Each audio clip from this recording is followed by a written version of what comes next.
पिता व बेटे के बीच संपत्ति विवाद तो अक्सर आते रहते हैं, लेकिन कभी-कभी पिता व बेटी के बीच भी संपत्ति को लेकर विवाद इतना गहरा जाता है कि मामला कोर्ट तक पहुंच जाता है। पिता की प्रॉपर्टी में एक विशेष परिस्थिति में बेटी के अधिकारों को नकारते हुए सुप्रीम कोर्ट ने बड़ा फैसला सुनाया है।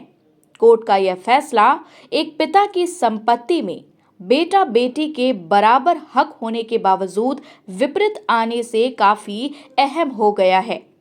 सुप्रीम कोर्ट के इस फैसले के बाद अब वे बेटियां अपने पिता की संपत्ति में हिस्सा नहीं पा सकेंगी, जो पिता की ही खिलाफत करते हुए उनके पास नहीं रहना चाहती।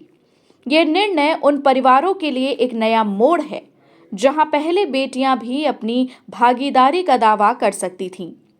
सुप्रीम कोर्ट ने इस मामले में अपने फैसले से कई पुराने कानूनी पहलुओं को चुनौती दी है।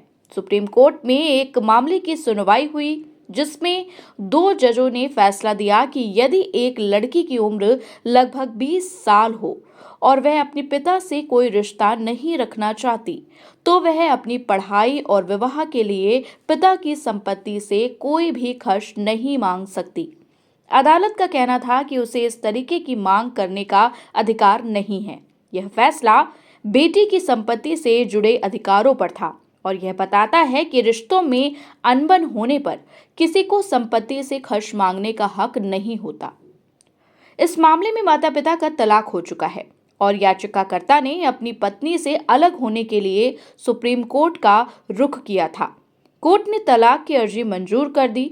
अदालत ने कहा कि पत्नी अपने भाई के साथ रह रही है, जबकि पति अपनी बेटी की शिक्षा और अन्य खर्चे का ध्यान रख रहा है। इसके अलावा पति ने पत्नी को 8,000 रुपए महीने का अंतरिम गुजारा भत्ता देने की व्यवस्था की है।